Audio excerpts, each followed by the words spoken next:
Hello guys, welcome back to my new video. तो आज मैं आपके साथ शेयर करने वाला हूँ शेडिंग ट्यूटोरियल्स। अगर आप एक स्केच आर्टिस्ट बनना चाहते हो तो आपके लिए शेडिंग बहुत ज़्यादा ज़रूरी है।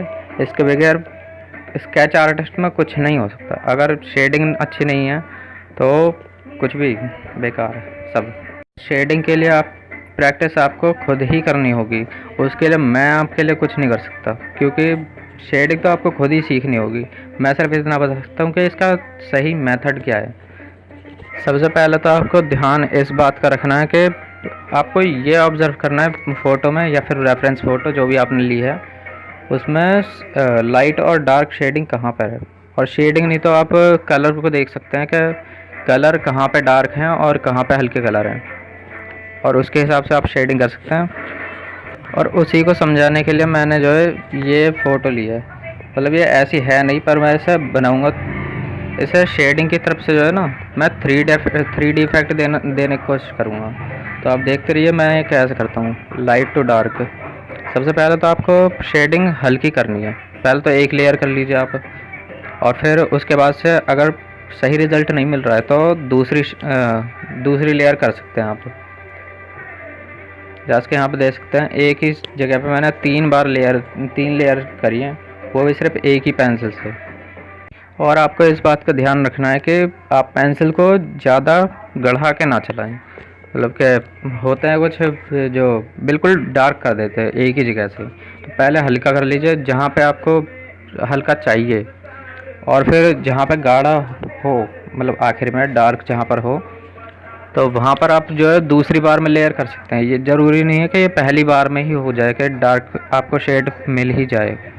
तो ये 2-3 बार आपको करना ही पड़ेगा। और उसके लिए मैं तो कहता हूँ कि कोई रियलिस्टिक पिक्चर मत लीजिए, आप कुछ भी ऐसी लाइन वाइन बनाइए और उसी में जो है थोड़ी शेडिंग की प्रैक्टिस करके देखिए कि आप हल्का कितना कर सकते हो और डार्क कितना कर सकते हो। उससे आपको बहुत ज़्यादा हेल्प मिलेगी।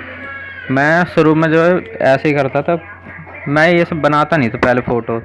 मैं डिजिटल आर्टिस्ट भी हूँ तो पहले डिजिटल आर्ट भी बनाता मैं, पर अब नहीं बनाता। अब मैंने छोड़ दिया, अब स्केचिंग पे ही ज़्यादा ध्यान दे रहा हूँ। और सबसे ज़्यादा ध्यान देने वाली चीज़ ये है कि हमेशा इस बात का ध्यान रखें कि लाइट कौन सी डायरेक्शन से पड़ रही है।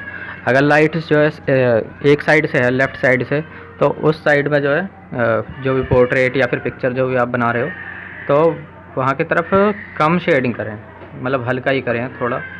और जहाँ जिस तरफ से लाइट नहीं पड़ रही हो, मतलब अगर दूसरी तरफ से लाइट नहीं पड़ रही होगी, क्योंकि एक साइड से अगर जा रही है तो दूसरी साइड से कम ही पड़ेगी, तो उस तरफ जो है थोड़ा सा डार्क करें। तो उससे जो है आपके ड्राइंग में एक रियलिस्टिक सा इफेक्ट आएगा।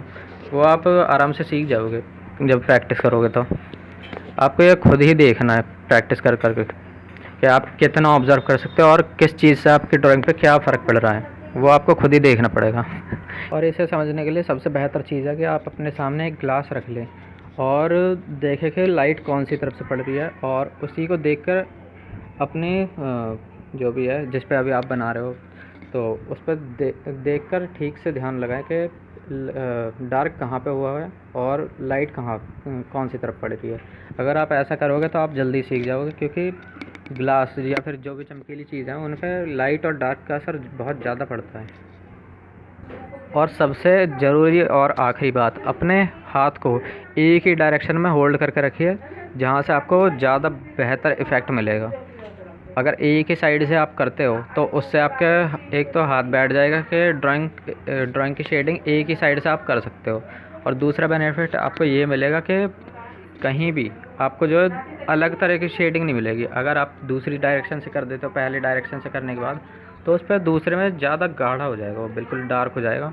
तो ऐसा आपको नहीं करना है। तो ध्यान देकर आप करें। और ये सब मैंने आपको सिर्फ कुछ चीज़ें बताई हैं जिससे आपको ड्राइंग में हेल्प मिलेगी अगर आप एक बिगनर आर्टिस्ट हो तो।